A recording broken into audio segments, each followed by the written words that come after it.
Hello, folks. No music today because I forgot to charge my iPad. 1% better next week. We're building brick by brick, trying, it's 1-0 each week or something like that. All right. Welcome to the Big Orange Podcast. I am Charlie Burris here with my co-host and A to Z sports writer, Zach Ragan. Wherever you listen throughout the world, we thank you so much for listening to us. Zach and I are talking everything Vols every week here on the Big Orange Podcast. And if you want to listen to that regularly, make sure you go over to the A to Z Sports Podcast Network feed and rate, review, but most importantly, subscribe. Because when you subscribe, you won't miss our episodes when we drop them on Mondays. Then go to YouTube if you are not already watching it there on the live stream. Got people pouring in here to hang out. But on YouTube, subscribe, notification bell, like button, share the show, share it with your friends. Just go. I assume that some of you guys have friends. I don't really, but like if I did, I would tell them about the show, right? So share the show. At Charlie_Burris, at Zach TNT, at A to Z Sports, Facebook.com/A to Z Sports Nashville, and A to Z Sports.com for all the stuff that Zach and I write on the internet. Okay. Already got comments. Says, don't you dare brick by brick me. Says Nugs in the comments. I won't. It was a joke. We're here. We're just trying to have fun because, oh boy, Tennessee went into Sanford Stadium, Athens, Georgia, and got handed its first loss of the season in a pretty ugly fashion. We're going to talk about all of it today between me and Zach. Hope we're not going to wallow in it. No misery here. Plenty to look forward to if you're Tennessee. That's going to kind of be the thrust of the show also. But we're just gonna give you our most honest take, what we really thought about what happened there, and we'll go from there. But Zach, what is up, man? Just trying to get past this Georgia loss and look at the bright side of things, because there is a lot of bright things to talk about for the remainder of the season. For what we've seen so far this season, it's not all doom and gloom, and it's certainly not going to be that from us here today. So still, though, it was a tough loss, tough to digest, tough to watch. Not what we really expected, even though we both picked Georgia to win. We picked it to be more of a shootout. Did not really expect them to be able to shut down Tennessee's offense that way. So, you learn from it. Hopefully Tennessee learns from it, gets better from it. That's the best defense they're going to see all season. So really, that's as good as the offense can go up against. And you got to look at that as the bright side, saying, hey, how does Tennessee's coaches learn from this? How do they see how Georgia attacked them? Use that game film to flip the script if they happen to play again, or if they play another really talented defensive team like that. Yeah, I had some people kind of in comments or replies and stuff after that game. They're like, well, Georgia just gave everybody the blueprint for how to beat Tennessee. And I'm like, well, can those people come up with an entire 11-man defense worth of 5-star players that can big boy you like Georgia did? Because otherwise, I don't necessarily see that happening. Also, can they produce one of the loudest environments I think I've seen in college football outside of like Neyland during the Alabama game things? There was in that game what I would call a perfect storm. I think that's how I could frame it best. Tennessee was walking into a hornet's nest, and it's not necessarily an excuse for getting your butt kicked, but it is also what it was. I think you can call a spade and go, that's not necessarily an excuse for getting your butt kicked up and down the field like Tennessee kind of did in that game. And I just got done rewatching the game. I got a lot of thoughts in terms of, how everything went. I don't think it was as simple as just Georgia went in there and just strangled you to death. Tennessee had their chances, actually, and I'm going to go into that. But before we get to all of that, I got to give a shout out to the amazing sponsor that keeps this show going, Superbook Sports. Can you beat Vegas this football season? Superbook Sports gives you that chance every week to go head to head with the best odds makers in Las Vegas. No fancy computer algorithms, no guys across the across the pond, setting lines for American sports. Just the best team of odds makers in the business behind the counter at Superbook in Las Vegas. Plus, Superbook features some of the best odds boosts and promo bets anywhere. So download the Superbook Sports app or visit superbook.com and start your battle against Vegas right now. Visit superbook.com for terms and conditions. If you have a gambling problem, call 1-800-889-9789. That is Superbook Sports. Go download it ASAP. Some interesting lines coming up this week. I think I didn't take a look right before this of what Tennessee is a favorite over Mizzou, but I want to say it's like 3 touchdowns going into this Mizzou game. Something along those lines. Yeah, here it is right here. Yep, 21. Tennessee is minus 21 going into that game. So clearly Vegas does not think much of Missouri. And we're going to preview that at the end of the show and give our full prediction of the Missouri game. That's going to be coming up. Also, after we talk about Georgia and we talk about, I think the main thrust of this show is really going to be about going forward, the hope that Tennessee should have.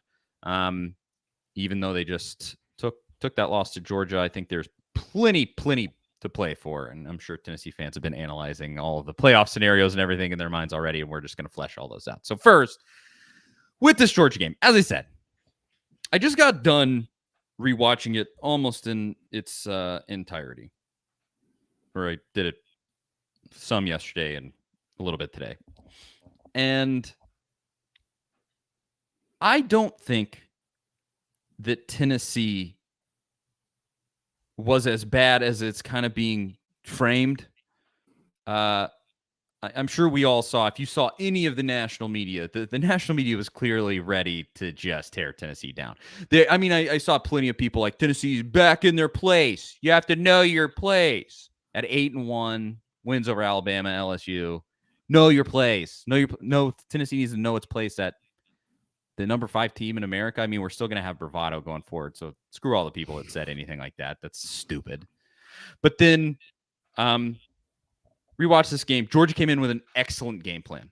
I said this to Crompton in the post-game show. It makes me want to vomit to say this. Kirby Smart, he did not start off as a great coach at Georgia, in my personal opinion. He was really rough in-game decision-making. He was an amazing recruiter, and clearly that has all caught up, and they really, they're just a total powerhouse now. But Kirby is, at least on defense, is a serious force to be reckoned with. And I can't emphasize enough how much I hate saying that. The stupidest haircut in all of college football, and just somebody that is repulsive to me. But he's doing a good job, and he came in with a great game plan here against Tennessee. And that's where I would go with the jumping off point. Did you rewatch this game yet, Zach? I have not. I still have it on my DVR, but I haven't worked. It's the first game that Tennessee's played besides the UT Martin game that I haven't rewatched this season. So it's still there. I don't know if I will or not, but I kind of got the same. Just on the live watch of it, I felt the same way. Even immediately after, I knew that Tennessee missed chances. I knew that they had opportunities, and there was throws down the field that they missed that if they would have connected with like they had in previous weeks, maybe this game goes completely different. But you also can't deny that Hendon Hooker was under pressure most of the day. I mean, he's escaping the pocket. It seemed like every other play, having to try to make something happen. A few times I thought he held on to the ball too long, where perhaps maybe throw the ball away. You live for 2nd and 10 instead of 2nd and 18 or 3rd and 10 instead of 3rd and 18. Could have made things a little easier on Tennessee. I think, obviously, Georgia's talent. I mean, you can't deny that, right? We all know that. You can just look at their offensive line, their tight ends. I mean, they're huge. Darnell Washington looks like, he does not look like a tight end should look at all. That guy's massive. But they're just big guys. They're fast. They're physical. There's a reason that they're as good as they are without running a super complex offensive and defensive scheme, because they just have the dudes. At the same time, I think Kirby Smart deserves a lot of credit for, his comments before this game sounded so much different than any other coach that's played Tennessee this year, except for maybe Nick Saban. Saban took Tennessee pretty serious, but that's Nick Saban. That's why he's won 7 national championships. But Kirby Smart was, he was laying it out there like, hey, these guys are physical. You guys think they're a passing team? No, they're a running team. They run between the tackles. I mean, he gave Tennessee the utmost respect that you would expect the number one team in the country to receive. And I think that mindset where Kirby wasn't laughing at thinking it was a gimmicky offense, he wasn't talking about their motions and things that they can't do. He talked about all the things they can do, and they prepared for that effectively, obviously. So I think he deserves a lot of credit for having the right mindset and having his team prepared. I mean, they did not take Tennessee lightly. If anything, Tennessee being number one gave them a little added motivation, along with some other things that kind of came from not Tennessee's team this week, but outside noise. Eric Ainge talking about the crowd at Sanford Stadium. And it wasn't just Eric Ainge. Josh Dobbs was doing it. Yeah. Ramon Foster, a friend of the show that we love. I mean, he said the same thing, that playing in Sanford Stadium wasn't that loud. I mean, it wasn't just Ainge. On that note, I think the framing of that, Ainge made such a huge deal about it, where he was like, this environment, I don't know exactly what he said, but he was just like, he basically was just like, this environment sucks, like he just didn't give it any respect at all. I think two things can be true at once here as far as that goes. In the past, it has absolutely been a middling environment as far as SEC football goes. It is not in those elite environments that you've seen, like Neyland against Alabama. It hasn't right, and been that's why I think that what Ainge and Dobbs said is accurate. I don't think they were throwing shade. Like, that's their experience. Exactly. They had that experience. I mean, what are you going to tell them? That they didn't have the experience they had in Sanford Stadium? I think it's true that it has been middling in the past. Now, Georgia's a juggernaut. They know it. Their fans were pissed off coming into this game because all they got told all week was that their stadium is quiet and that Georgia's sleepwalking through this season. And they came in and, sort of Georgia fans were like, they took that personally, and they came in there and they were super, super loud. All the media that I've seen that was there, I mean, they were just like, it was just as loud as Neyland against Alabama, and it was completely raucous. And so, you gotta, again, it makes me ill. Credit where you gotta give it. Yeah, it has been middling in the past, and it has been this sort of blue hair group that takes up a lot of the stadium with their big money tickets. But this game was crazy, and that is what it is. So you know what really gave them the motivation, though? I don't know how many people caught this, but after the game, a lot of Georgia players were talking about, they said they're going to put up 50 points. 50 points this, 50 points that. That's nothing that came from Tennessee. That was anonymous coaches that told ESPN this past week that Georgia's defense wasn't as good, that they didn't have the guys to stop Tennessee, that they could see Tennessee putting up 50. So if you want to blame anyone for giving Georgia bulletin board material, it all came from outside of the team, the coaches. None of them provided any of that material for Georgia. It was all national media type stuff, and then some former players. I just want to address here because John Hill gave us a super chat. Thank you. We really appreciate it. He says we were 4-7 2 years ago. Cornbread was fired. 35 plus players hit the portal. And we will end this season 11-1 in Heupel's second year. Wow, who would have thunk? Go Big Orange. I'm absolutely right there with you. You got to keep perspective in this moment. Who wouldn't have signed up for this? Who would have even believed 11-1 with a loss to Georgia, a 2-touchdown loss on the road in Athens in bad weather conditions, some things that didn't really go Tennessee's way. I mean, how many 75-yard punts have you seen, right? And I understand, I guess it was D. Williams that was back to return that. And he was kind of caught in between in this weird little, he thought the punt was going to be shorter, so he's not back as far. And then when it goes over his head, the trajectory, I mean, I'm thinking it's going into the end zone for sure. And it just, I mean, that's it. I mean, credit to the punter, but you do that 10 times. How many of those are going out the 1 yard line? That was one of the greatest punts I've ever seen. Let's just call that what it was. Yeah. It was a freak, like 100-year punt that they had in that game. And that's one of the biggest points. Like, there was just stuff in this game. It was a perfect storm. Go back to that. A hornet's nest. Tennessee was just walking in to a semi-truck coming right at them. That's what this was. And I'm going to get into the minutia there. But before we go off that point of, like, Georgia fans coming in mad, Georgia players coming in mad, like with the bulletin board material given by national media, not necessarily Tennessee. But yeah, Brittany says, shout out to all the Tennessee fans that thought it was a good idea to call Stetson Bennett all night. Apparently, his number got leaked online. Tennessee fans called him all night the night before the game. And another thing, he took that personally, just like the Georgia crowd. And he had a great game. Kirby had a great game plan. Stetson played a great game. And here we are. But from this point, let me get into like my thoughts on where I said I've rewatched the game now. And I think Tennessee had their chances in this game. And it ended with this perfect storm that blew up in their face.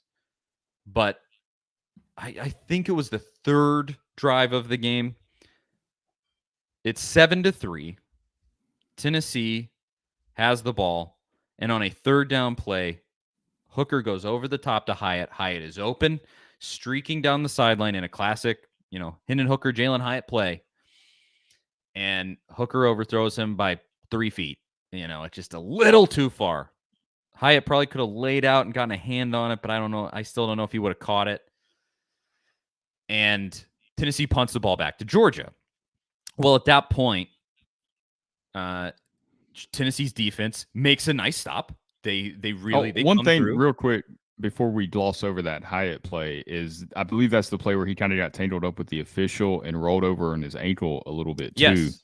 And you have to wonder how much that impacted his ability to be Jalen Hyatt, his what we've seen the last few weeks. So, I mean, that was something else just on top of all the other factors that went into this game. It was everything. So he misses Jalen Hyatt over the top there. Tennessee's defense makes a really nice stop.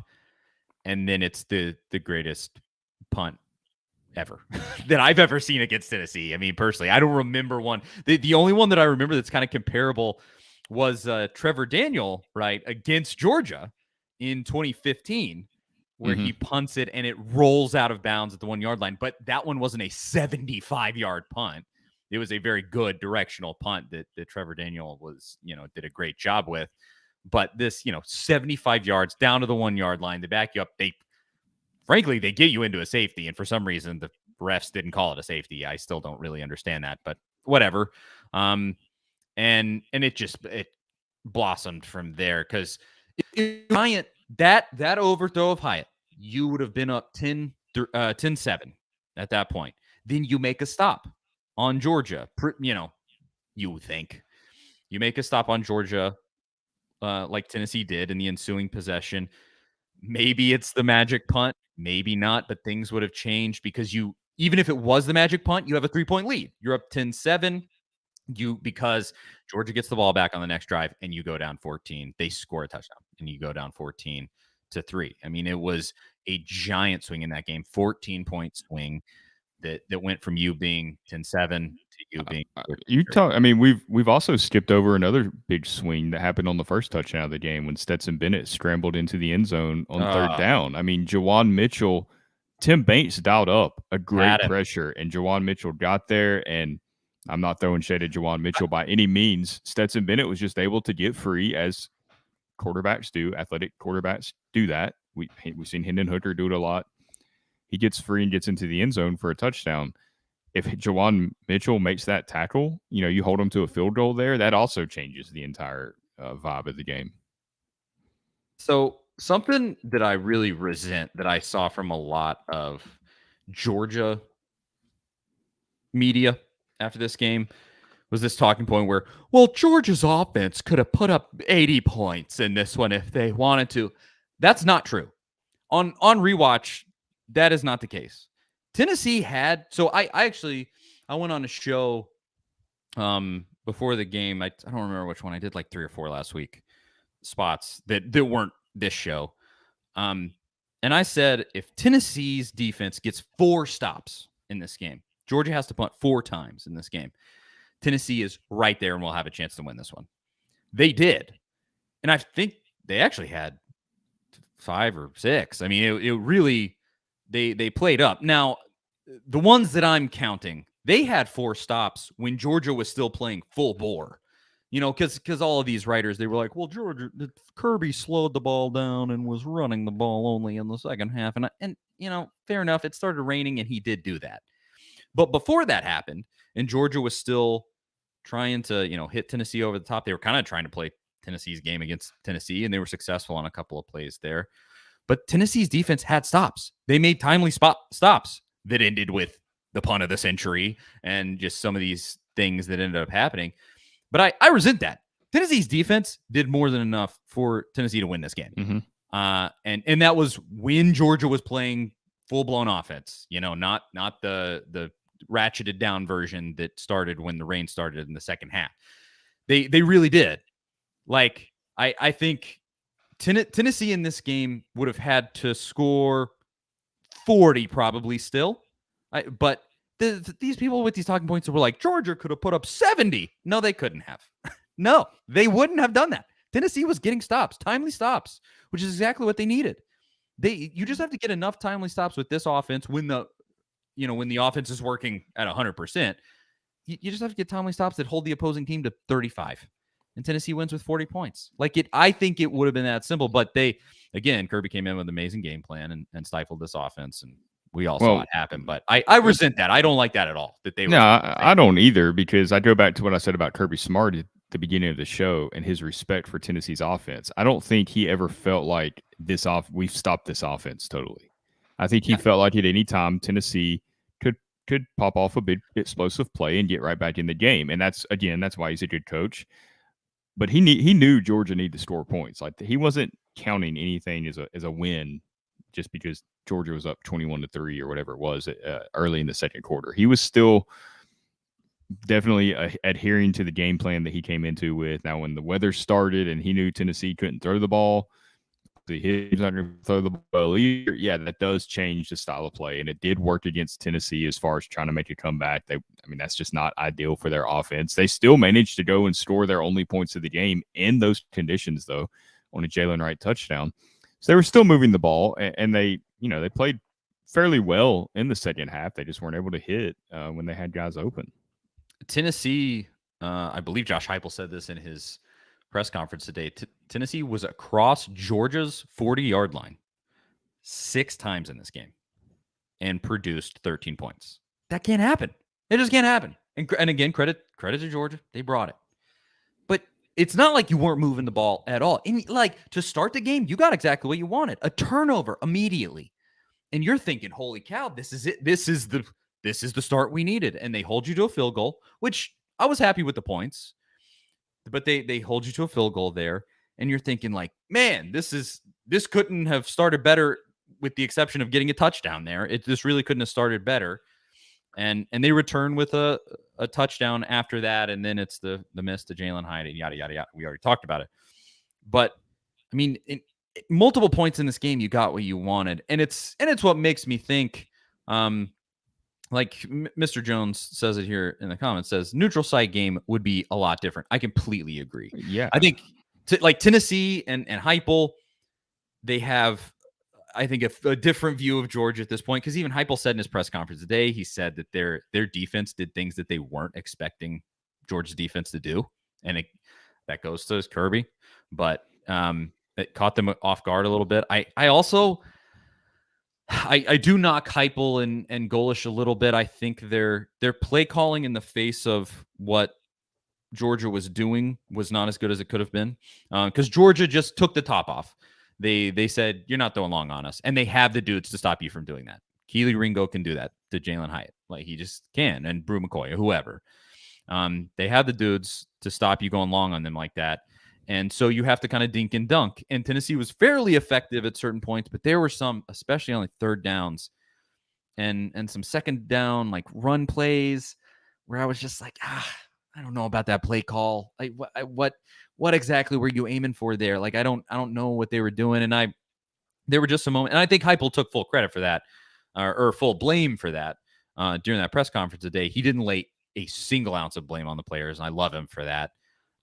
He said Georgia did things we weren't expecting, and turned it on himself and the staff, and so you have to bring that up too. This was not Heupel's finest hour either. No, and it wasn't just that. The biggest thing to me was the pre-snap penalties with the crowd kind of affecting the way that Tennessee played. I mean, I can't remember how many pre-snap penalties they had. It was like 8 maybe or 9. It was way up there. And that's a terrible way to start a drive. I don't know if you watched the Josh Heupel show, but he talked about that a lot during his coach's show. I mean, you're starting in 1st and 15 every single time, it seemed like. I mean, you're already behind the chains, and it completely changes the way Tennessee's offense operates. The other thing I think that is maybe the biggest weakness of this team that I think showed itself against Georgia, and you kind of alluded to it there, is when they get on the other side of the field, they get down close to the red zone, the field shrinks. Okay. So you don't have as much space. I mean, vertically, you don't have as much space as you do the rest of the time. And I think it changes the way Tennessee's offense has to operate. Against less talented teams, they haven't had any issues at all. They've been great in the red zone all year. Against an elite defense like Georgia, we saw where they have a weakness there. Is when that field gets shorter, they have issues getting the ball into the end zone against a team as talented as Georgia. So I don't think that's a huge concern because we saw them have issues with certain things last year, and they've improved greatly this year. I think they'll continue to improve. I think that's one of the best things about this game is the fact that Josh Heupel, Golish, this staff, they're so smart, they're so innovative, they're always trying to stay ahead of things. They get 60 minutes of game film to show how a team completely shut down their offense, or for the most part shut down their offense as far as scoring points. They get all this game film to go over and dissect and to kind of stay ahead now of like, hey, this is how the best team in the country shut us down. This is, okay, some people might say it's the blueprint for how to beat Tennessee, but for Tennessee, it's the blueprint for how you go back and beat Georgia if you play them again, because you have all this film, and I have enough faith in Josh Heupel and his staff to be able to take that film and figure out a way to beat it. And I think they'll have a much better game plan if they play again. Absolutely, and you eliminate the pre-snap penalties. I mean, I think Tennessee had 9 penalties and 7 of them were false starts. Like, just it's stuff like that where this was just over before it started. And you clean that up. It's not as much of a factor if you play them on a neutral field, like per se the Peach Bowl and the college football playoff. We'll talk about that in a minute. But you eliminate some of that, and because one of the big instances I haven't even brought up yet, Tennessee gets down into the red zone in the first half. And they're really moving the ball pretty effectively, and it's probably their best drive of the game so far. They get to 3rd and 2 in the red zone, false start, and then you're back at 3rd and 12. They have to kick the field goal, and then it's if I'm thinking correctly, that's where it was in that game. And I mean it's that you lost 4 points. You got a field goal out of it, but you lost 4 points right there. And it was because of false starts. You were in 3rd and 2. I mean, I think Tennessee, they were moving the ball really effectively. I think they end up with a touchdown there without those false starts. And it's stuff like that. We're on a neutral field or a Neyland Stadium or something like that. I think this game goes significantly differently. And none of the national media is going to give Tennessee credit for that because they saw what they saw and they wanted to put Tennessee in their place, so to speak. And so they're all just, oh, Tennessee sucks or whatever. Go ahead and think that, I guess. But I want to see this game again. I very, very much do. I don't think that it gives other defenses this perfect blueprint to beat Tennessee unless they can come up, like I said, with a full 11 players worth of, 5 stars on both sides of the ball. And, the things that Georgia has, like this really, let's be honest. They were such a good tackling team. That was huge. There was no yards after discipline catch. So let's be honest about what this weekend was. This was a changing of the guard, is what this weekend was. Alabama loses to LSU for their 2nd loss of the season, and they get eliminated from the college football playoff, barring LSU has a loss, and then Alabama goes to the SEC championship game and somehow beats Georgia. I mean, it's could happen, but it's remote. This supplanted Georgia as the new Alabama. To me, it had seemed that way, but I was kind of like, can Kirby keep it going? He's losing a ton of guys this year. It's still there. It's a powerhouse. And I've said it every time I brought up how good Georgia is. It makes me ill. I want to throw up thinking about it. But this is what that was. Saban's taking a step back. Georgia's taking a step forward, and they just have it all built up with all these 5-star players coming off a national championship, and the pieces for a a long-term powerhouse is all there. And it was two ships passing in the night. Alabama going down to LSU and Georgia supplanting itself as the best team in America. And that I hate it. But that's the situation. That's what it is. Let's be honest. That's what it was. I don't know how you could really argue otherwise. No, you're right. And before I touch on that real quick, James says we can officially put an end to the delusional comparison 2019 LSU and 2022 Tennessee. Obviously, yes, you cannot compare them anymore. Tennessee's lost now. Tennessee's had a game where they only scored 13 points. I mean, that comparison is certainly gone. And I don't think I ever said that Tennessee is 2019 LSU.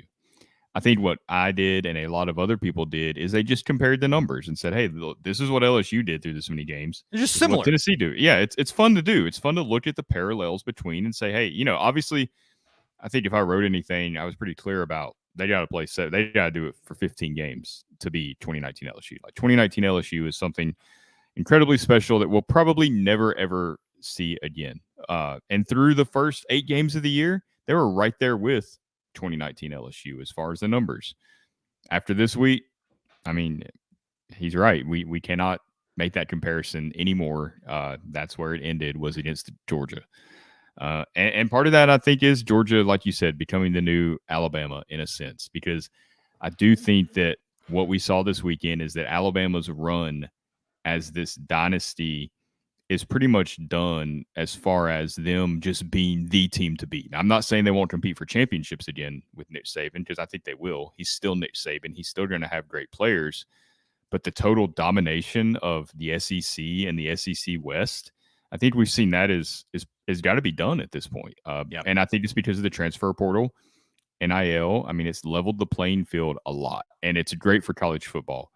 You need some parity. It gets boring seeing Clemson, Ohio State, Alabama, and now Georgia in the top 4 every year, or maybe one other team sneaks in there like Cincinnati or Michigan or Notre Dame, and they get blown out in this boring semifinal game that nobody wants to see. So the expanded playoff coming, NIL stuff, we're seeing a lot more parity. Hopefully Georgia doesn't get to that kind of Nick Saban Alabama level. I mean, from like 2015 to 2020, Alabama lost 6 total games, I believe. They've lost 4 games in the past 13 months. Yeah. And you almost lost to Brian Harsin. You lost the first time to Jimbo Fisher, first time to Kirby Smart. You've lost to Josh Heupel, who was in his second year, and then Brian Kelly, who's in his first year in the SEC. I mean, that's not something Nick Saban does. So I feel comfortable saying that, like, the dynasty's over. They're still a great program. They're still elite, but they're just not going to be the Alabama that we've seen the last 10 years. You even wrote that today on A2Zsports.com. You wrote an article about how the dynasty's over.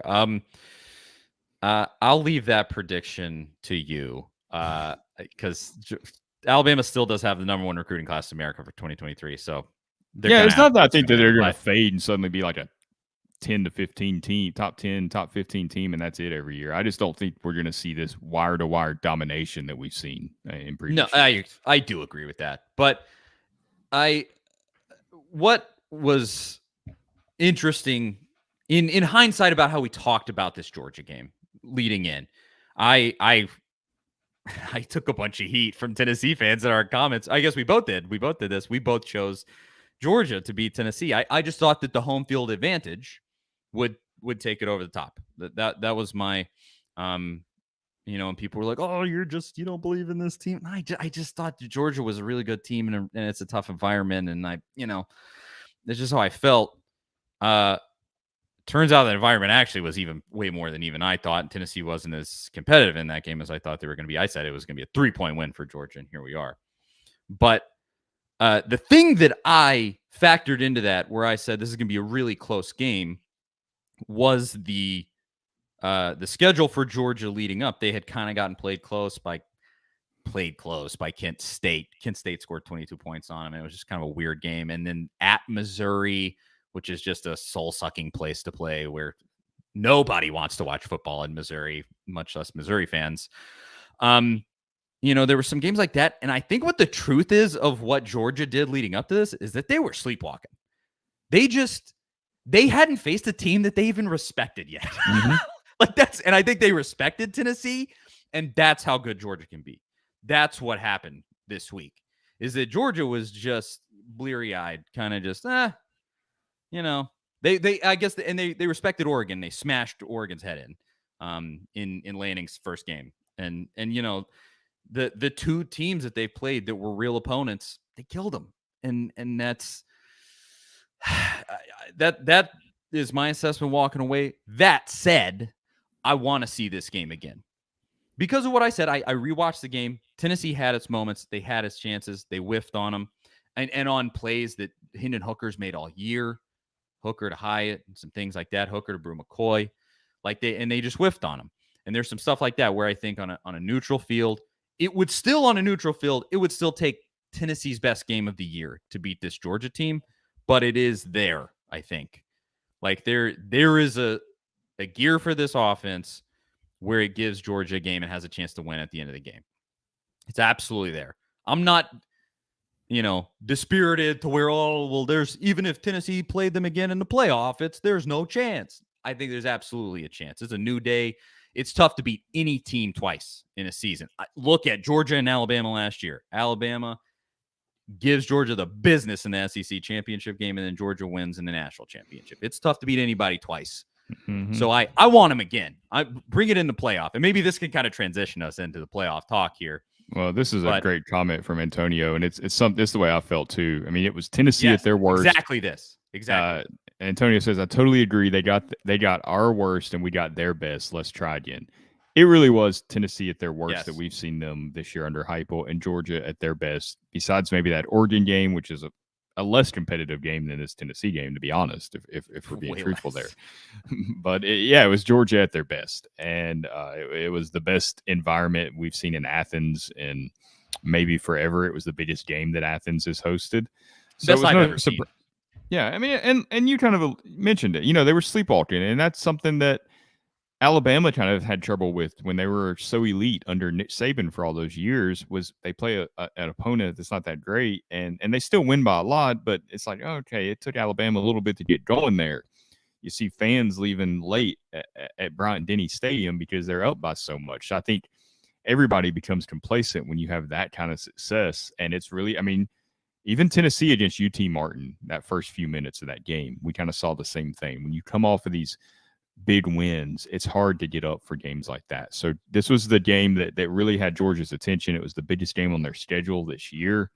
That in itself is a testament to what Josh Heupel has done. The fact that Georgia was up this much for a team that really hasn't played them close in the last 5 years really shows how far the program's come. And I don't think we can stress that enough. They go 11-1. Nobody's complaining about that loss to Georgia. It sucks. It didn't go how anybody wanted it to go on the Tennessee side of things. You wish the outcome would have been different, but this has still been a magical season. They still have a lot to play for, and they got to get locked in for these next 3 games. And if they do that, and everything kind of falls as we're going to talk about here, they still have a chance to play for a national championship, and nobody could have predicted that. Yeah. Well, let's use that as a springboard to get to this playoff talk. A lot of people have been saying it in the comments already. The playoff is still there for Tennessee. So Tennessee loses this game, and we're discouraged, and it sucked. But then Notre Dame smashed Clemson, and God bless them. Touchdown, Jesus bless them. God. Thank you, Notre Dame. Thank you. They beat Clemson's head in. I mean, what was it, 35-14 or something? Just an embarrassment from Clemson. So they are effectively eliminated. There's not really a path for them because the ACC is garbage this year. Just complete garbage. They're not going to have a big enough game to redeem themselves. Even they might lose another game anyway. Exactly. I don't think they're very good. Their offense is absolutely horrendous. DJ Uiagalelei he ain't the dude. He got replaced again by the freshman kid. I mean, they're terrible. So thank you, Notre Dame. We thank you. America thanks you. But then LSU beats Alabama. and it sets up LSU and Georgia in the SEC championship, even though, again, I'll say it again, the divisions are dumb and it should be Tennessee and Georgia in the SEC championship game, but whatever. So it sets up LSU and Georgia in the SEC championship game. And I think Georgia has a very good chance to beat LSU. Nothing about either of those games gave me any confidence that LSU is really gonna push Georgia in that game. I mean, some weird things can happen, but Georgia's absolutely the better team. And then that leaves us with basically, it may not be this simple, but I think if TCU loses at Texas and they're a 7-point underdog going to Texas, if that tells you anything about what, odds makers and kind of the perception of TCU is at this point, if they lose at Texas and Tennessee wins out and they're going to be heavy favorites in all three of their remaining games, it almost seems like it's there for Tennessee. I think it would, in the most simple scenario, it would be Georgia 1, winner of Ohio State, Michigan 2, probably Pac-12 champion 3, maybe, or Tennessee 3, and then Tennessee Pac-12 champion at 4. One of those seems like the most likely outcome. The prediction, the sort of prediction machines put it. I saw ESPN had a 65% chance for Tennessee to still make the playoff. I mean, it's right there for them. I don't know. Weird stuff happens every year in college football. Don't discount anything, but that seems very likely.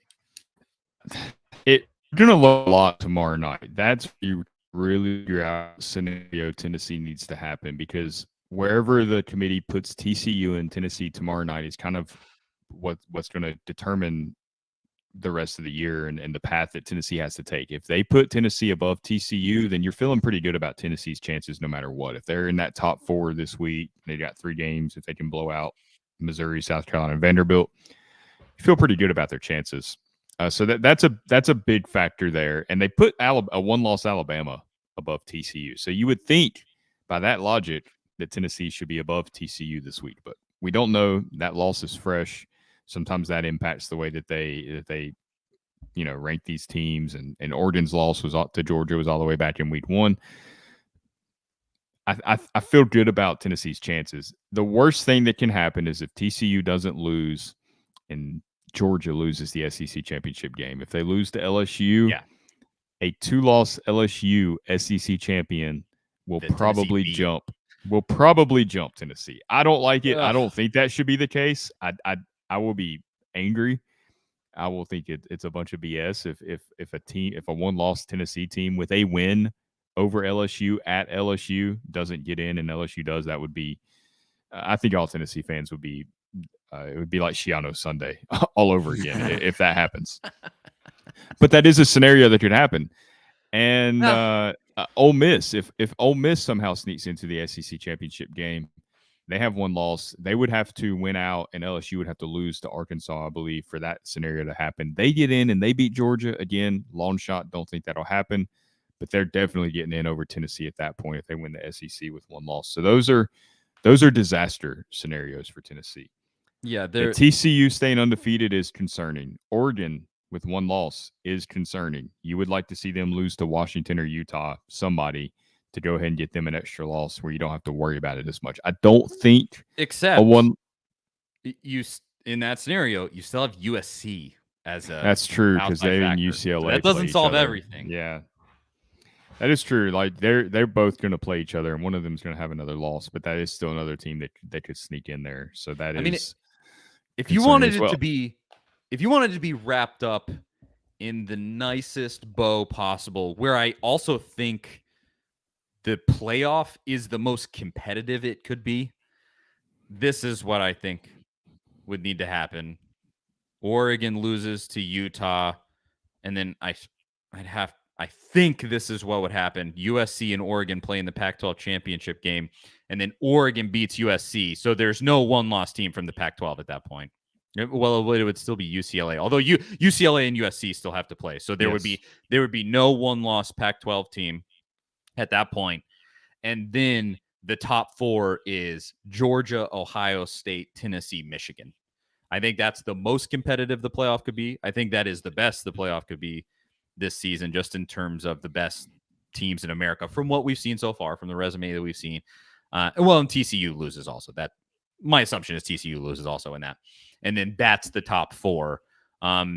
Because I just think that, I mean, those are the four best teams in America from what we've seen thus far.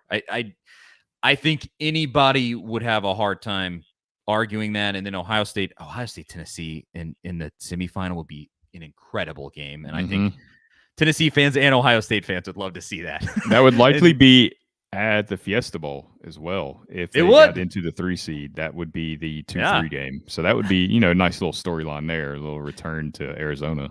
It would be. What do you think about, and this was what I was going to mention before we started talking about the Pac-12, do you think a one-loss Big Ten team is an issue? The loser of the Michigan-Ohio State game, do you think they're an issue at all? I don't think they are. I don't think they should be. But again, if people think that we're advocating for a one-loss Big Ten team or a one-loss Pac-12 team or any of this to get in over Tennessee, we're not.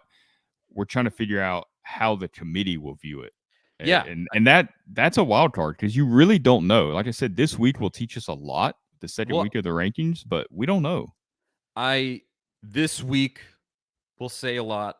Does TCU hop anybody? Is Tennessee 4 or 5? That will be telling. But just judging from week 1, the committee does not respect almost anybody but the SEC. It does seem that way. The committee, and it's kind of been that way for years now. But they really respected Tennessee's resume, put them in number 1. They're obviously really going to respect Georgia's resume here. They're going to be number 1 in this next poll. I think they'll respect Ohio State. Clearly they do. That was evident in the first poll. Even though they barely beat Northwestern? Yeah. Or not CJ Stroud was horrendous. Yeah. It was, I know, Big Ten Jeff in the comments, you're going to want to say, it was a windstorm. Okay. You still have to beat Northwestern. Did the wind not blow when Northwestern had the ball? Was it exactly stop or something? I didn't realize that Northwestern didn't play in a, in a monsoon there. Anywho, but they really respect the SEC. Second to the SEC, they really respect the Big Ten. They basically just kicked the Big 12 in the nuts, and they just kind of put a middle finger up to them, and the Pac-12 too. I mean, they just were like, "We don't care about you guys." Nobody. Well, that's the thing. If TCU gets in, they're going to get blown out by Ohio State or Georgia. I mean, we all know that, right? I mean, TCU has. I understand why their fans are mad, and we've seen it all week. You were down for the bulk of the game against Texas Tech this weekend. Come on. You had to come back against 4-4 Texas Tech. Let's be real here. There's a reason why you were a 7-point underdog to Texas, who is ranked 20th or something. I mean, and you're 9-0 and they're the favorite coming into the game. There's a reason for that. They don't respect you, and they shouldn't, because you haven't given them a real reason to. Also, I think their top receiver is out. At least the guy was against Texas Tech. And so, this is why I'm so excited about the 12-team playoff when it does start, because if there's no argument against it, you're just going to have more blowouts, and I don't. There will be some blowouts, of course, but if we're starting to see more and more parity over the last year or two, outside of maybe Georgia, where you can see a number 8 seed beat a number 2 seed or something, and it wouldn't be that shocking. And you don't have these decisions that are so painful to make, because a good team is probably going to get left out of the playoff that maybe could make some noise. We don't know. You go to 12 teams, I'm not that upset about the number 13 team in the country being left out of the playoff. That's not that concerning as the number 5 team being left out. So that, to me, that's why I've always been for the expanded playoff. I completely agree. All I know is that when all of this shakes out, I just don't want to feel screwed. If TCU wins out in impressive fashion, they win the Big 12 championship, I'll be like, look, fine. You did it. And that's and then we'd be mad all over again when they get blown out. Exactly. I mean, we'll still be pissed when that happens. But at least I would be like, yeah, you went undefeated and you won the Big 12. Fine. But if it's something like, everybody has one loss in that scenario and they choose a one-loss TCU over Tennessee, something like that, where for years we're like, remember when we got screwed in the playoff that year? Just don't let it be that. Ugh. Like anything but that. Please. If Alabama stays in the top 10, if LSU stays in the top 10, if Kentucky can finish out strong and get back into the top 25, that makes Tennessee's resume look really good. I mean, Georgia has 2 wins over top 10 teams. So does Tennessee. I think those are the only 2 teams that have multiple wins over top 10 teams. I think that's going to weigh pretty heavy with the committee. I think they value that a lot. So as long as Alabama you need Alabama to beat Ole Miss. You need LSU to win out and then just lose to Georgia in the SEC championship. That alone might be enough to do it, as long as Tennessee, of course, takes care of business, and we'll get into Missouri, and that's going to be a tougher game, I think, than people have really considered. Still a game they should win. But if you can do that, if those things can go your way, I think Tennessee's in a really good shape, and they might not need the help that we're talking about, but you still feel a lot better if you have that help.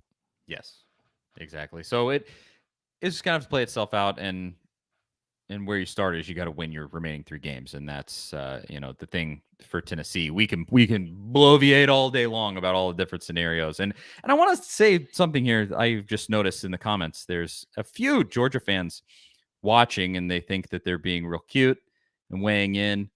First of all, I gave Georgia plenty of credit. They came with a good game plan, and they beat Tennessee. Oh yeah, all credit to Kirby for a great plan. But to the Georgia fans watching, you're giving me money, man. So thanks for watching.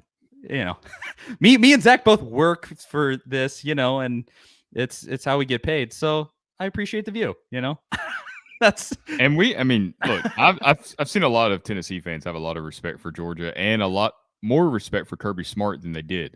Yeah, I've been a guy that has talked about Kirby making mistakes in game management, and is he really that good of a coach, or is it just the talent? Like, no, Kirby's legit. Like, I have a ton of respect for him. I have a ton of respect for the way that he handled the media, the way that he handled talking about Tennessee. Even after beating Tennessee, he's still very just complimentary of their physicality and the way that they run the ball and the way that they operate. Not like some of the other coaches that you've heard this season. So yeah, there's going to be Tennessee fans that talk smack to Georgia fans and this and that, just like with every fan base. But I think for the most part, Tennessee fans have a lot of respect for the program, what they've done and what they are doing. And that's where Tennessee wants to be. They want to be that dominant. And nobody's denying that Georgia is. The thing that I continue to just be happy about is that Georgia stinks at everything else. Their basketball team is a trash fire.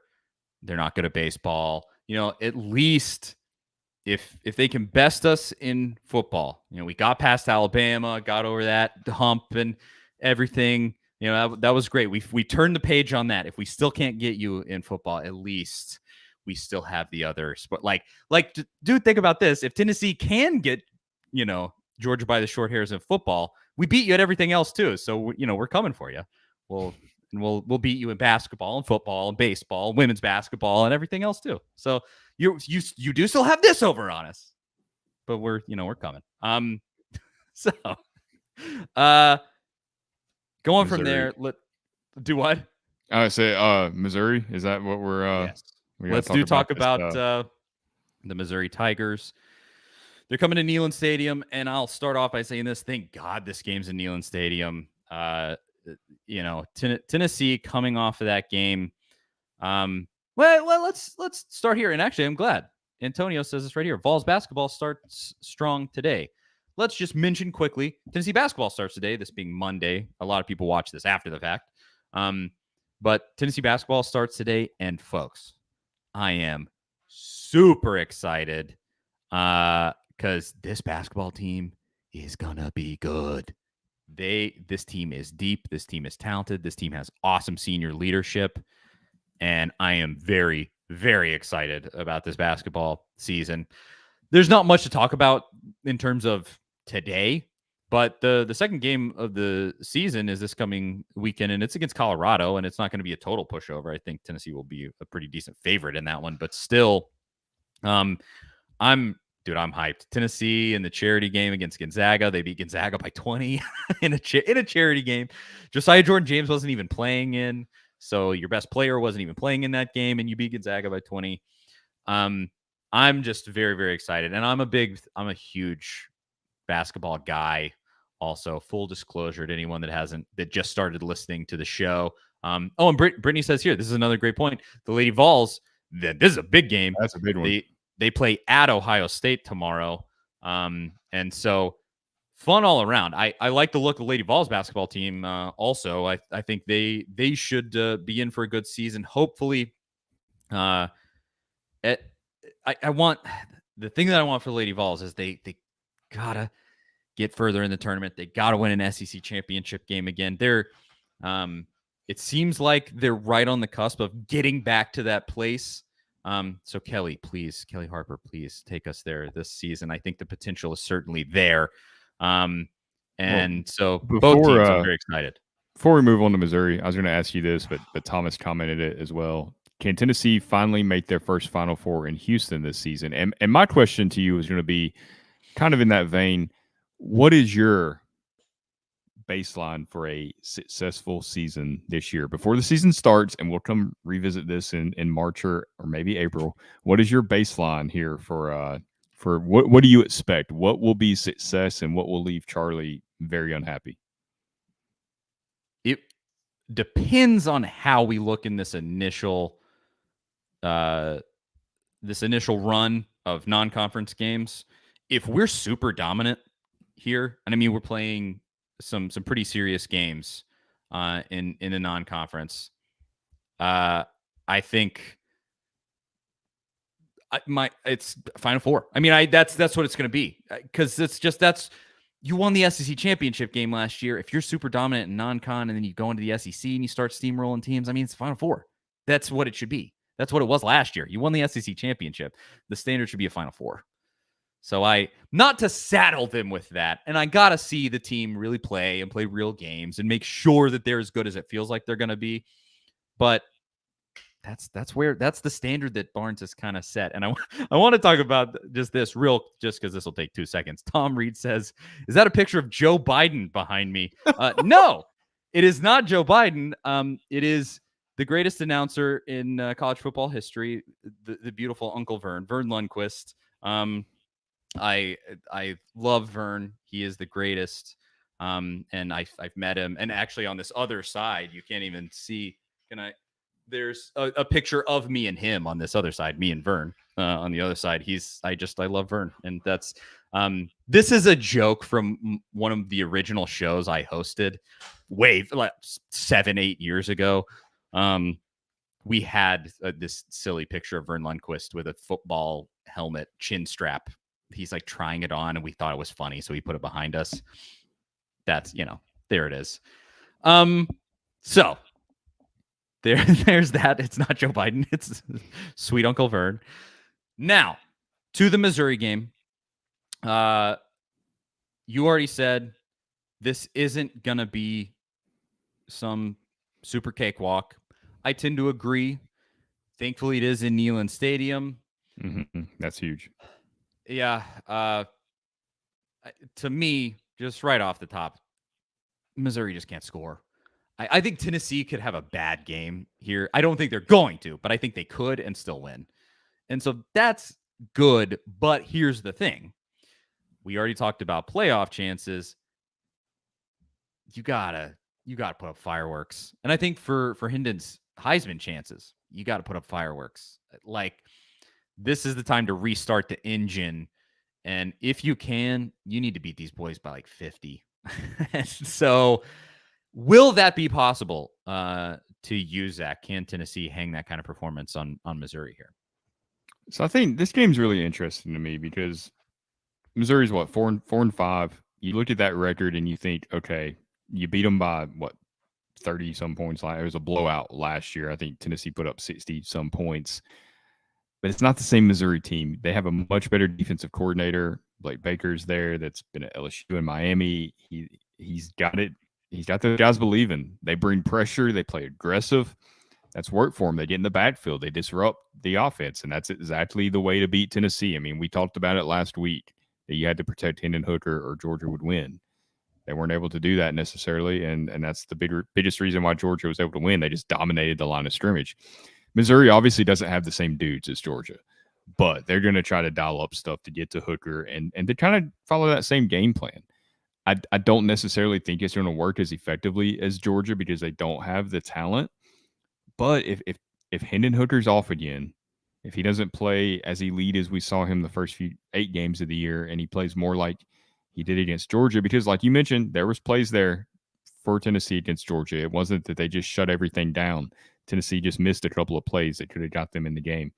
If they miss those against Missouri, this game could get ugly.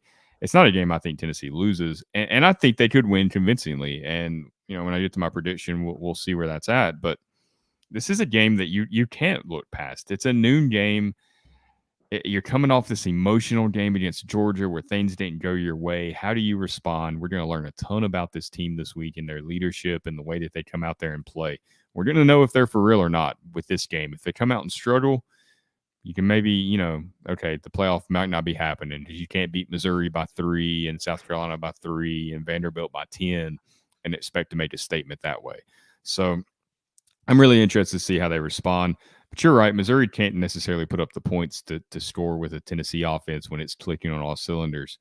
You talked about Hendon Hooker with the Heisman. I'm not going to say that died against Georgia. It was one not great game. I mean, he threw for 200 yards or maybe a little less, didn't throw for a touchdown. That's not good. You need to pad those stats as much as possible these last 3 games. If he can go over 350 yards in each of these 3 games against Missouri, South Carolina, and Vanderbilt, throw 4 touchdowns in each game. I mean, you got to go out and have some of the best games of the season, really pad those stats, and then that's the lasting image of Hendon Hooker this season. It's not that Georgia game. It's these last 3 weeks. It's the performance against Alabama. It's the LSU game. That's what everybody's going to remember, and that Georgia game becomes a footnote. But if you struggle a little bit in these last 3 games, I don't think Hendon Hooker's going to be in the stage in New York. And ultimately, of course, you want to see Hendon Hooker win the Heisman. I mean, that would be massive for Tennessee. I think everybody wants that. But simply getting on that stage and being at that ceremony and having Tennessee represented and having Josh Heupel there with him and whoever else they bring along, maybe the quarterback's coach, Joey Hosley, whoever's there with him, you can get all that exposure. That's massive for recruiting. I mean, you really need that to happen. So it is important. Championship, playoff, all that's more important. But Hendon Hooker getting to New York on that stage is pretty important, I think. Could not agree more. I want him to, at a minimum, to just be there in that set of finalists. I think he can be. It's got to be gaudy in these final 3 games. I think specifically the one I look at, he, 350 on the ground against Missouri. That's a good start, something like that. But then against South Carolina, if you could, South Carolina's defense is just not particularly good. Just looking at it there, let's see, total defense. I mean, there's 7 total defense in the SEC. On the road, just lay it on them, because I don't think anybody's going to respect big numbers against Vandy, because Vandy, you still got to do it, though. You do. You absolutely have to do it. But I think people will look at a night game at South Carolina and you threw for 400 yards, and that's one where you could make up some ground and just get to be a finalist. And maybe CJ Stroud just, blows a tire and sputters out. I think Caleb Williams at USC is kind of making a push, but the competition isn't incredibly stiff as far as the Heisman goes. And so I think he can still get himself to that finalist spot and maybe win if things fall right.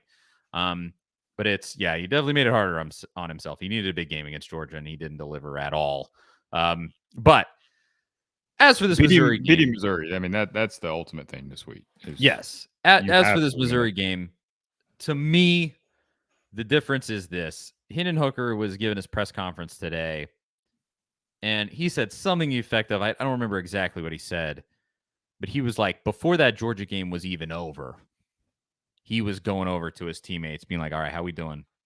Let's, heads up. We're pushing forward. And then he said that he was already in the facility today, encouraging guys. And that's the attitude you need. So I love that. And that's coming from your top dog. That's the dude that is leading this team. It's where the a huge amount of the athlete leadership comes from on this squad, and his head is in the right spot. It is Yeah, also it's senior it's almost a version of Tim Tebow after that Ole Miss game in 2008, right? I Yes, mean, it's not the same visual. Hendon Hooker has his own style, but it's him rallying his guys in that same way. exactly. So the leadership on the team, their heads in the right space. It's senior day inside Neyland Stadium. I think fans are really, really going to show out. I believe it's sold out already. So I think fans are really going to show out despite it being a noon start. I think it's going to be raucous in there. And Missouri, let's just look at this. So Missouri's defense is statistically, is purely statistical. You can get into the minutia of it, but purely statistical. They are almost identical to Kentucky. They have a slightly better yards per play than Kentucky defensively. Let's see. For Kentucky, they give up 5.09 yards per play, and Missouri gives up 4.83 yards per play. So, that's that. It's very close statistically to Kentucky, and you laid 44 points on Kentucky.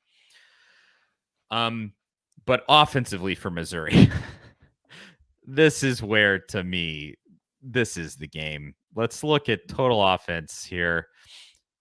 Missouri is 13th in the SEC out of 14 teams. The only team that is worse than them is Kentucky, actually, for total offense, 350 yards a game. And then for scoring offense, I believe it is even worse. They are 13th out of 14 teams, 23.1 points per game. If Missouri hits the upper end of their scoring per game, 23 points, that's not going to do it against Tennessee. It's just like Tennessee can have a bad game. 23 points ain't going to cut it. Especially you would hope, coming off of this disappointing Georgia game, leadership's head is in the right place for this team. I think Josh Heupel is going to be recentered a little bit. Senior day, I think Tennessee's going to come in pissed off in this game.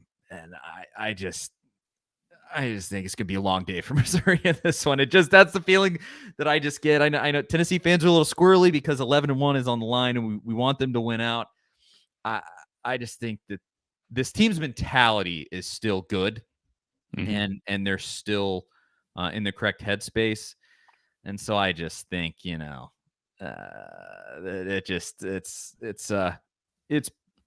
set up well for Tennessee to lay a 50 spot on Missouri here. I don't know if it'll be like that, but it could be if Missouri's not careful. It really does come down to how this team responds because, like you said, Missouri's offense, I mean, they scored 17 points against Vanderbilt. That's not typically what you think is Vanderbilt, the worst defense in the SEC, by the way. So I agree with you that they're probably not going to be able to put up enough points to beat Tennessee. It comes down to the mindset of this team. I think it's going to be in a good place. My gut says it will be. I think Hendon Hooker is an incredible leader. I think what he means to Tennessee, I don't think fans even and us, I don't think anybody really understands just how special of a person and a player he really is. I mean, he is not just a guy that's out there throwing the ball around and is a system quarterback. He's a smart kid that plays the game the right way and lifts his teammates up. And I think he's going to have these guys in the right headspace. They have great team leadership in general. I mean, you heard Latrell Bumpus today saying similar things. They're not overlooking Missouri. They know what's on the line, and they know that to get to where they want to go, this is the most important game that they're going to play because it's cliche, but it's the next one. So I think they'll be in the right headspace. You still have that concern of it just being that noon game. Do they have enough juice? Do they come out and they start early? You don't want to let Missouri hang around and feel like they have a chance in this game. I mean, you want to go out there and play like they did against LSU and Kentucky and put this game away early. You just cannot let them hang around and then you're playing from behind, playing catch up and playing Missouri's game more than your own game. Because, look, the Georgia game is the only game this year that Tennessee did not dictate how the game was played. It's the first time that the opponent has dictated kind of how the game was played. Georgia was able to control time of possession. They were able to limit Tennessee's possessions, and they were able to do some things that Tennessee wanted to do, and they were able to get Tennessee out of rhythm and behind the chains and all this stuff that we haven't seen from Tennessee this year. So you don't want to go back to any of that. You want to clean all that stuff up, and get away from the penalties, which I don't think will be an issue because you don't have the crowd noise like you did at Sanford. That was obviously the biggest factor down there in Athens. If you can clean all that up, if Hendon Hooker comes out accurate, I think they'll be able to put it away pretty early. Is this a South Carolina fan in our comments right here? Said Spencer Radler is going to give the Vols secondary fits. Bro, have you watched Spencer Radler play? What's his record at this point? Like 6 touchdowns, 8 interceptions or something? No. Yeah, I don't think. I mean, that's it. I mean, look, that's going to be a good environment, and hopefully we do not have former Tennessee players or national media coming out and talking about the environment at Williams-Brice because honestly, it's just kind of old trying to compare what environment is the best and which environment's the most electric. I mean, what you saw at Neyland for Alabama and Kentucky was incredible. That is an elite college football atmosphere. But the atmosphere that South Carolina had a couple of weeks ago for I can't remember who they were playing. The Texas A&M, I believe, was the night game that they hosted. I mean, that was a great atmosphere down there. It was a really great atmosphere. I mean, every SEC program outside of Vanderbilt and Missouri has the I mean, they can have great atmospheres, and they do routinely. So any place on the road is a challenging place to play in the SEC. Yeah. I mean, we can be as generous as we want to. I think if South Carolina gets no, I don't think they really stand a good chance to beat Tennessee, but you still, you know. Well, on the point of just the crowd, I think if South Carolina gets waxed by Florida this weekend, I'm not sure that crowd's going to be too hyped. Because they were pretty discontented with South Carolina losing to Missouri, and it was at South Carolina and just an embarrassing game all the way around. Radler was terrible. I think if they get blasted by Florida, like they might, I think it could.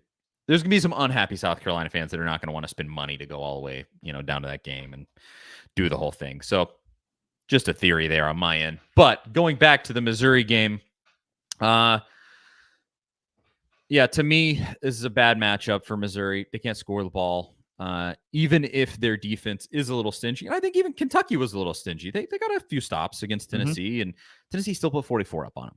I mean, it just is this offense when you don't have superior athletes like Georgia does, where just you have the dudes that can big time Tennessee like that and blow up the trenches. Georgia won that game in the trenches on both sides.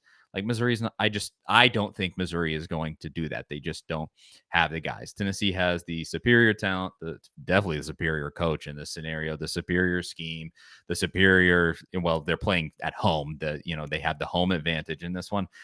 It just feels lopsided to me. And I think Tennessee obviously has the motivation now, since the playoff is still a very real possibility. They have the motivation now to lay it pretty thick on Missouri here. So let's predict this game, Zach. I think we both think Tennessee has a pretty good shot to wipe Missouri off the map here. But for your score prediction, do you agree with the assessment we've already made?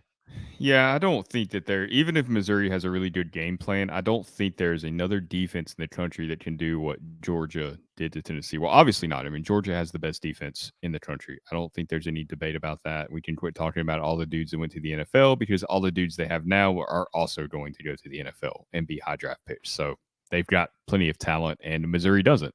So even if they have a good game plan, it's comparable to that Kentucky game.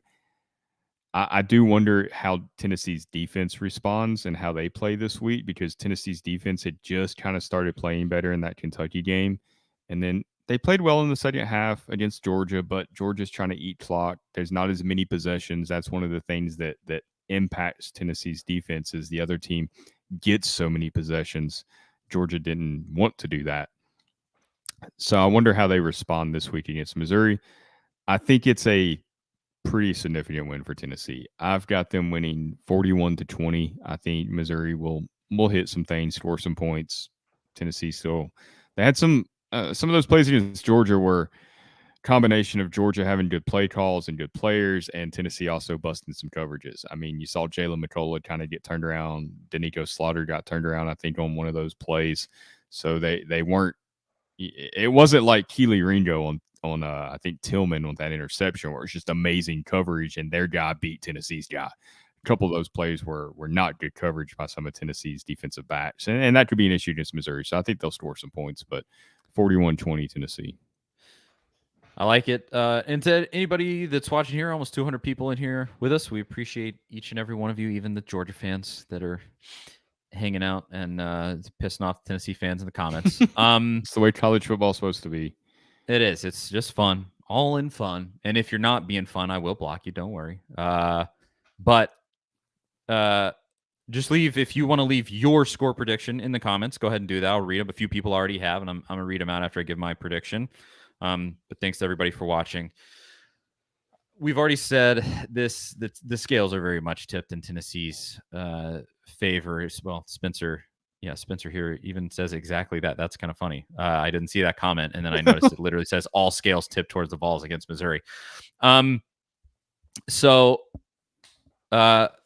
just really is in Tennessee's favor here. I think Hooker gets back on the horse here, and has a good game in his senior game. I think this refocuses this team a little bit. At a minimum, I hope it does, but I think it will, because we can say it as much as we want to. Tennessee has done a great job blocking out the noise, either blocking out the noise or embracing the noise. They've done a really good job of just like, hey, we're getting all this hype. Isn't this awesome? Rather than, hey, we're getting all this hype and we're feeling ourselves. I think even still, Tennessee is feeling themselves a little bit, and they just had a very humbling experience. Is what it is. You just you kind of got your teeth kicked in by Georgia, unfortunately. And so I think this recenters them a little bit. I think they come in angry. I think they come in ready. And I don't think that they're going to lose on their last game in Neyland Stadium for the seniors, and the last game in Neyland Stadium for the season. I think they know that they have to get style points to make it to the college football playoff. They can say they block out the noise. They see it all. They know the deal. And they've been open about that. And exactly. And that's one of those things where you can embrace the noise rather than trying to block it out. You just say, yeah, we do have to do that, so let's just go out and do it. I think they're going to have that mentality, and it's advantages all over the place for Tennessee here. And I think just it's specifically the motivation. Just Missouri.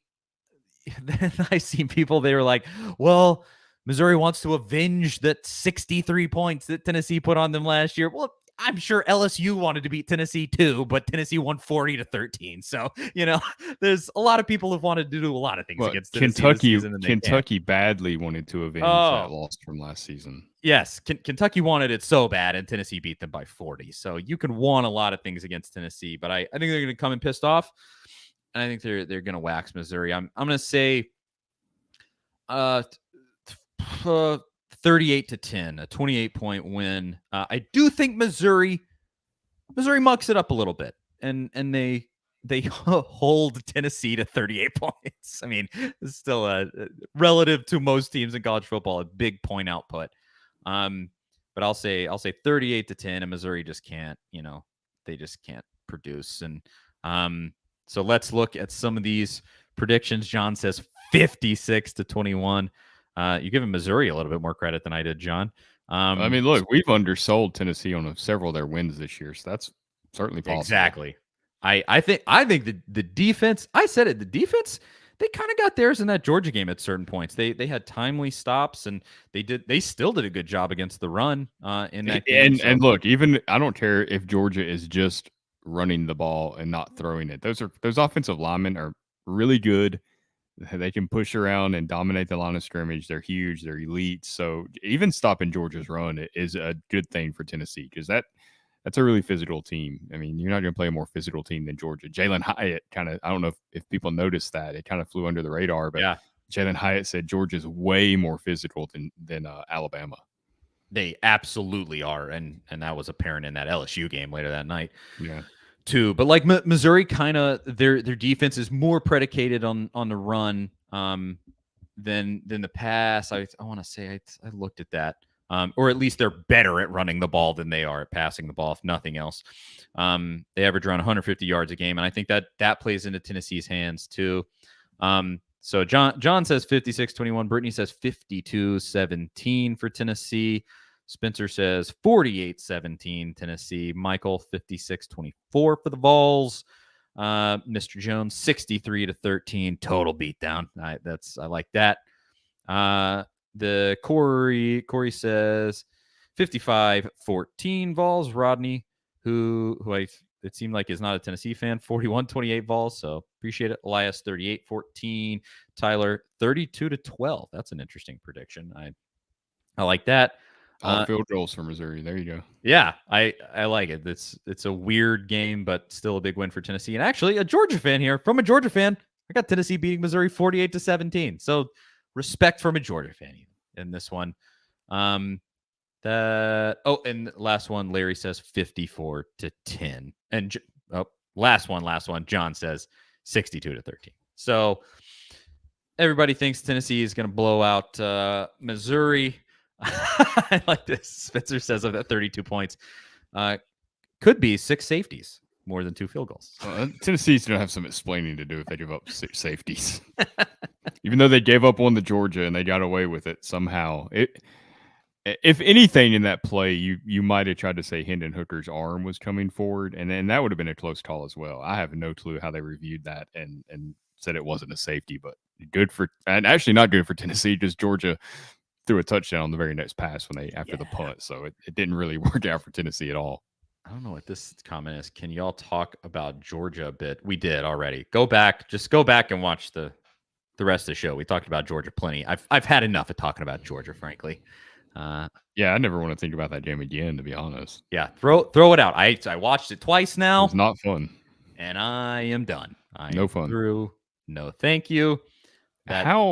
How wild is it, before we go, that Tennessee, if things go to plan, will finish with 1 SEC loss. They will beat Florida, Alabama, LSU on the road, and not win the SEC East. Like, how often does that happen, where you've got an undefeated team in the SEC East and then just a 1-loss team that's easily the most frustrating thing out of this entire season. But, assuming Tennessee finishes out, goes 11-1, you can lose, but it's unlikely.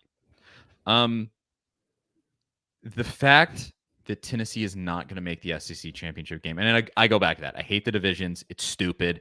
Tennessee should play Georgia in the SEC championship game because that's the 2 best teams in the SEC this year. If they both finish 12-0, 11-1, it's dumb. It's stupid, and frankly, just not fair. And what it created was LSU won that game against Alabama. Tennessee fans were actually happy. And LSU fans who, let me remind you, LSU lost to Tennessee 40-13 in Baton Rouge. And LSU fans turned around and they were like, well, I'm making my plans to Atlanta. Sorry, Tennessee fans. We're going to the SEC championship game. Shut up. How quickly do you forget that Tennessee whipped you up and down the field for an entire game in your home stadium, and then you beat Alabama, and we are happy for you and happy for us in that scenario. And they turn around. I had multiple LSU fans being like, well, you lost to Georgia and we're going to the SEC championship game. Yeah, because of the rules of the SEC, Tennessee has a better record and beat you. It's that. It just, why do you give them that talking point when it should be Tennessee playing in the SEC championship game? Instead, LSU is going. Well, if they win out. This comment here, Daniels is probably going to have a long day on a December Saturday in Atlanta. They might regret asking for that matchup with Georgia, because if they watch that Tennessee game, they might not feel quite as confident. Look, we got one right here. Tennessee is home watching the SEC championship game. You mad?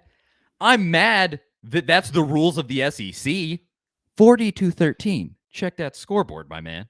And Tennessee has a far better chance of making the college football playoff, which would be a national championship, not an SEC championship. And I know I would rather win one than the other. And I'll also say this, just judging from how Georgia played on Saturday, I'm going to go out on a limb that's not that long and say that Tennessee is going to win just as many SEC championships game this season as LSU is. Yeah, probably so. Gonna be a big fat 0 on that one for LSU SEC championships this year. So, that's it. All right. So we both think big win over Missouri. Tennessee's pissed off, and should be fun. Honestly, I'm looking forward to enjoying the last game in Neyland on Saturday, riding with this team again. The playoff is there. Just go out, take care of business. Make sure you do that because it's all there still for this team. Anything else, Zach, before we split? No, I mean, this should pretty much wrap up the Georgia game, so we never, ever, ever have to speak about it again. I think we can bury this one, bury the footage, forget it happened. Don't want to think about it anymore. It was out the grueling, window. Annoying, just aggravating afternoon. Yeah, that's the only time I want to think about Georgia again is what Mr. Jones says here in the comments. If and when we play them in the playoff. That is the next time I want to think about Tennessee playing Georgia. I can't even imagine my anxiety if that happens. Oh, that's going to be one. Yeah. We will cross that bridge if it comes. I'm Charlie Burris. That is Zach Ragan. Thank you so much to everybody who watched, who stuck with us. A ton of people watched the entire show. You guys are amazing. Commented the entire time. You're too good to us. We could not appreciate it more. The show has totally blown up this season. It's all because of you guys. So thank you. Once again, like, subscribe, rate, review, yada, yada. You know what to do. You're here. You've been watching it this whole time. The A to Z Sports channel, A to Z Sports.com. At Charlie_Burris, at Zach TNT, blah, blah, blah, blah. That's it. Thanks again for watching, and we will talk to y'all next week. See you guys later.